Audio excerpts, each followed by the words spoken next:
Hello students, welcome you all in the lecture 8 of Rise of Nationalism in Europe. Before that, we have talked about the romanticism and the imagination of national feeling. How did it created a national feeling through romanticism, a cultural movement.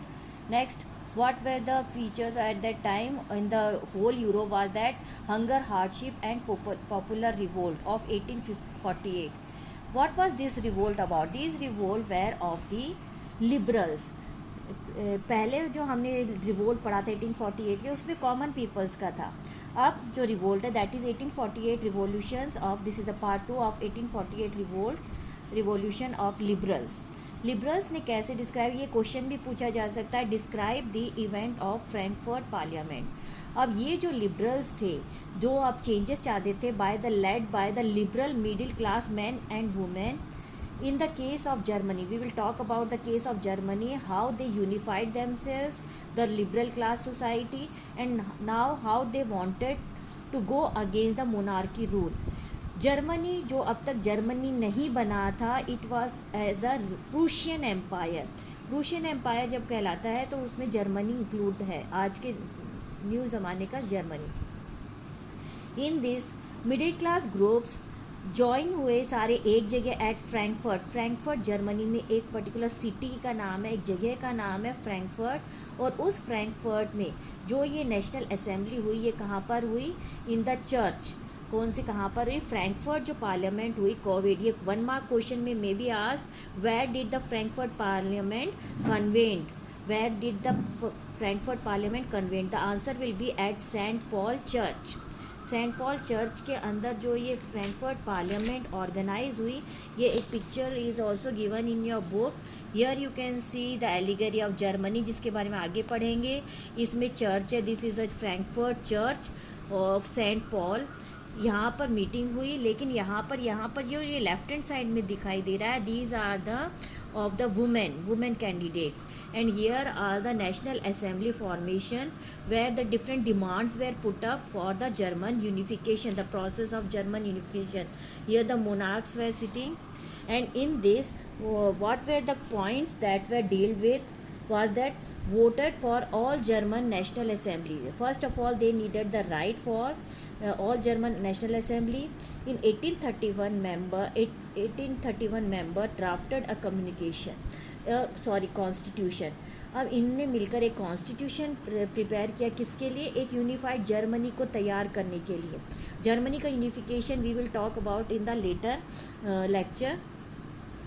इसको जो unified किया था, इसके अंदर जो ओवरवेल जो king था, king Frederick Wilhelm four, इन्होंने इनको ऑर्गेनाइज किया था या फिर इनको हेड किया था of Prussian. But what happen, यहाँ पर किंग फेडरल फोर, और इन्होंने जो है केस ऑफ जर्मनी को इसको रिजेक्ट कर दिया था, कॉन्स्टिट्यूशन नहीं बनने दिया था, और पार्लियामेंट वाज फेल्ड. इसके अंदर एक और प्रोसेस या फिर एक और पॉइंट रखा गया था, that is extending the position of the women. Why? Because women also participated in all the national movements of the liberal movements, therefore they also needed a part in the position of the women. They were only observers. You can see in the picture also, they only observed, their members or their thought was not put up in the discussion point. Then next is the monarchy started granting concession. What happened? अब इस time period में जब monarchy ने देखा कि the several changes are occurring, therefore he thought that he must also change, therefore he started granting the concession, and serfdom also abolished. Where did it took place? In the Habsburg dominions and the Russian. 1867 का time है, जबकि ये revolutionary time जो 1848 से 1867 time, इसमें Austria and Hungary. Habsburg empire में कौन कौन से नेशंस आते हैं? Austria and Hungary. अब हम जर्मनी का जब ये situations was developing in Germany, then the new formation और the making of Germany and Italy on page number 19. The making of Germany. अब जर्मनी की मेकिंग है, जर्मनी का स्ट्रक्चर जो है, आज की जर्मनी कंट्री है वो कैसे बनी? क्या can the army be the architect of a nation? ये question, this question is also there in your book, the heading line is there. So here we can see these are the different points, or we can see the different steps how did Germany was colonized or Germany was unified. A unified Germany. Who played the main role? Nationalist sentiments. अब nationalist sentiments were often mobilized by conservatives. जो national sentiments अभी तक liberals देख रहे थे, अब conservatives में भी वो नेशनल सेंटिमेंट में एकता का जो भाव है वो डेवलप होने लगा, that they needed also one nation one country. और ये same this sentiments were observe in Germany as well as in Italy. The next lecture will be unified Italy. After the failure of 1848 revolution, what happened? From the Prussia took up the responsibility. अब Prussia में mainly Germans रहते थे, तो German empire in the Prussian Empire mainly were the German people who took up the responsibility, or we can say the king. Who was the king? Wilhelm from the Prussian took up the responsibility for national unification. अब Prussian empire सबसे छोटा था जो कि जिन्होंने participate करना चाहा, जो कि चाहते थे कि जर्मन पीपल की अपने एक अलग से नेशन बने. In this who must be given the major role was given to chief minister Otto von Bismarck. के नाम आपको ध्यान रखना है, you have to keep in mind this person Otto von Bismarck, and he was the head of the army, or we can say he is the architect of Germany. One more question. Architect of Germany, Chief Minister Otto von Bismarck. Prussian army, he took over the Prussian army. Prussian means the German people army. Prussian army and the bureaucracy under his control. And what happened? There were over 7 wars. कितने wars हुए? Otto von Bismarck ने over 7 wars किए. Against home? जिन के कंट्रोल में German power था, that is Austria, Denmark and France. Otto von Bismarck ने 7 years तक कंटिन्यूस वॉर किया against the Austria, Denmark and France for the independence of the Germany and unification of Germany, क्योंकि different empires में बटा हुआ था. In January 1871, the important date of German unification.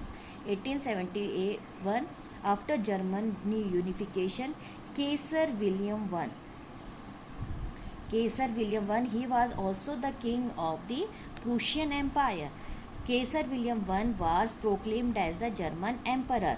The new state placed a strong emphasis modernizing currency, banking, legal and judiciary. So this is the part of how the Germany was unified, the making of Germany. Again let us recall the German unification.